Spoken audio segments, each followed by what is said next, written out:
Hey, Jules Blessed Vegan, and as always, welcome to my channel. And for those of you who are new, I know you can benefit. So here's another pretty pair of Dreamcatcher earrings from my husband. Oh, I was so sick over Christmas. I'm still getting better, sorry.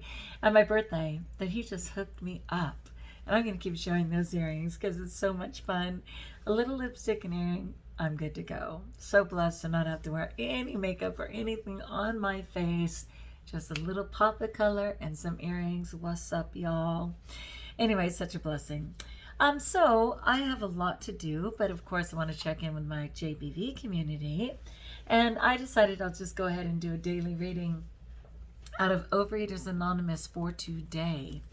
And this is literally for today, January 11th. And it's just so insightful. They always start with a quote, and then they go from the quote to just kind of an overview or reflection, and ultimately it ends up with what I basically feel like can always be an affirmation.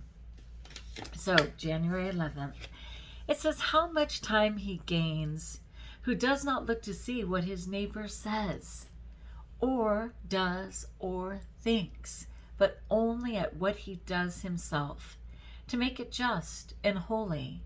And that is Marcus Aurelius, which is high back in gladiator times. Like, seriously, that's how old that is, from the Greek 5,000 years ago. So glad we still have quotes and literature and things, right?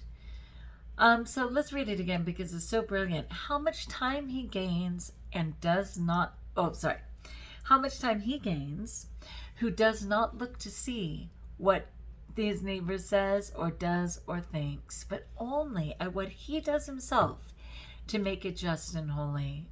That's just grace. That is just total blessing from God, to be able to just keep your eye on the prize, to know you're serving the Lord, to know you're doing your best by others, and not being concerned about other people. God, did not know I'd be coughing, sorry. And here's a reflection. What a sad waste of time it is to occupy myself with other people's affairs. Gossiping, pointing a finger, taking another's inventory, comparing status and possessions. So taking another inventory means that you're actually observing whatever someone's action is. Certainly in my case it'd be food or looks, and actually be processing their stuff. Should they be eating that? How much did they eat? How's that my business? How did they get that way? Why are they so thin? Why are they so heavy? How is that my business? Clean up your own side of the street, Jules, right? Oh, so true. So the motive beyond a surface self-satisfaction is obviously to keep from putting my own house in order. Yeah, cleaning up my side of the street. It's so much easier. Like that whole biblical idea of needing to remove the plank from our own eye before taking out the tiny sliver or the tiny splinter in somebody else's eye. Like, seriously, the chances that our misgivings are 50 times bigger is pretty good. Take care of that, right?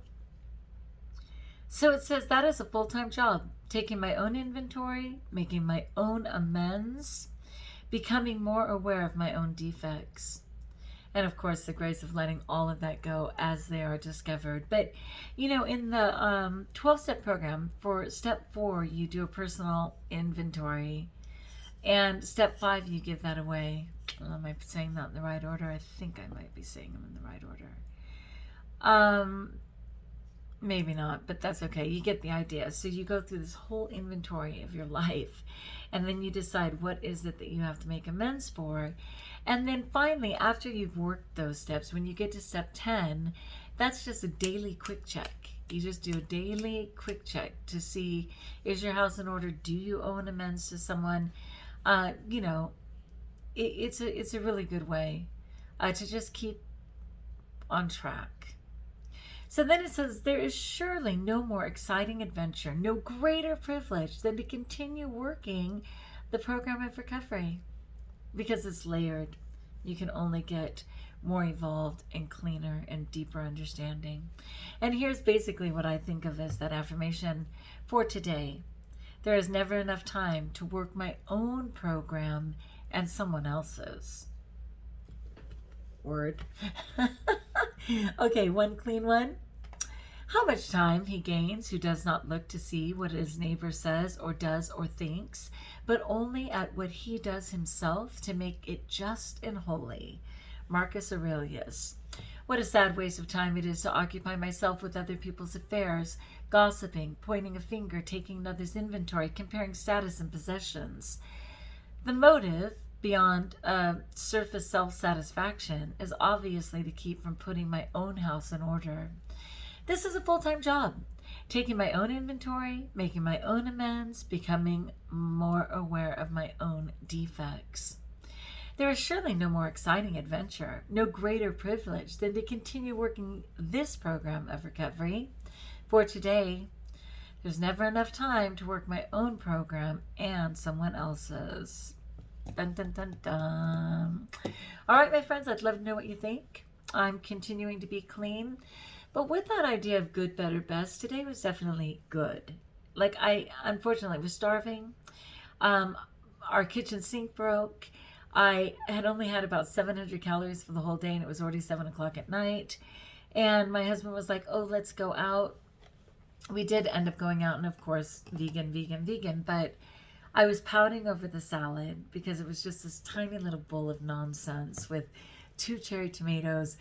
Literally the carrot, they just did a thin little slice, like 3 little ribbons, I guess. And that was it. And I was pouting so bad that I ended up ordering something, which I probably would not have. You know, I'm never happier than when I eat at home. My husband calls it a tubbo salad. He's like, hon, are you eating your tubbo salad? Yes, I am. And it's so satisfying. And I had a plan. And then that dang sink was broken. I couldn't imagine doing the dishes in the tub. I would have scrubbed the bathtub first. I just couldn't make myself do it. We're going to be able to get that sink fixed before tomorrow night. So I definitely have a plan for my food tomorrow. But again, I'm kind of going with good, better, best. I did good. I can't put myself down. I can't fret. I've been living in best. I haven't even slipped into better. So to just go to good was a little disheartening, but God is bigger. I'm on my plan. I'm stoked. I love my JBV community. Thanks for supporting me, people. It means everything. So, like if you like, join us if you haven't subscribed. Let me know in the comments below how I may support you. And until we talk again, could you relate to this at all? And know that you're blessed.